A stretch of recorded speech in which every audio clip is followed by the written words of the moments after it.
Like, I would call myself a really happy kid. Pretty much all of my friends are best friends. It's just hard to go to school when you don't have friends. After school, I like to play in the playground. I have bullies. I feel like this place is where grown-ups care about me. The middle years is a time of risk in terms of the stresses that pile up for children. They're beginning to enter into adolescence.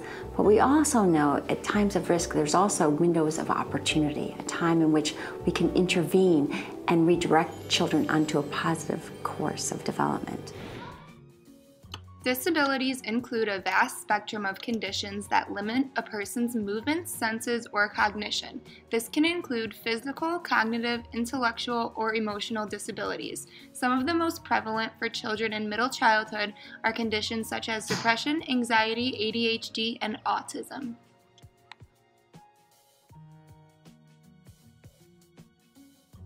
And we study children in risky contexts, whether that be children who are growing up in poverty or children who are growing up with other family risk factors. We study kids who have been exposed to family violence, like domestic violence, children who've experienced trauma, children who've been maltreated by a caregiver or some other adult in the community, children who are just generally growing up in poverty, who might not have the supports they need in their school.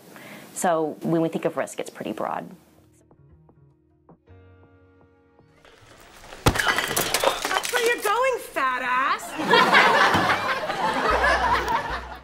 Affective development is the domain most impacted by consequences of disabilities. Examples of immediate consequences include peer rejection, social withdrawal and avoidance, low self-esteem and low self-worth, loneliness, externalizing and internalizing behaviors, and academic difficulties. Future problems include substance abuse and the formation of insecure attachments with their own children.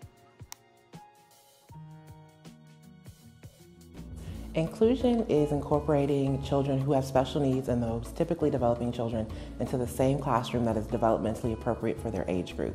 The goal is when you walk into a classroom, you don't notice children who have special needs versus those who do not have special needs unless it's some medical feature that kind of pinpoints them. Other than that, you just see a group of kids learning and flourishing together. And so whatever we need to do in the classroom to make that happen is definitely what we're striving for. But again, those goals that we're taking from their individualized education plans, we're incorporating those into the classroom as a larger group so they're not singled out, and so the teachers aren't specifically pinpointing that specific child at a certain time of the day, but incorporating all of those goals into the daily routine of the classroom. Parents, peers, and teachers form a core component of a child's microsystem, according to the ecological systems model. Across the lifespan, one's relationship with these individuals influence a range of developmental outcomes in affective development areas such as self-esteem, which in turn can either decrease or increase the chances of depression, social anxiety, and level of academic achievement. Incorporating guidance and support for all children is imperative for reaching ultimate effective development.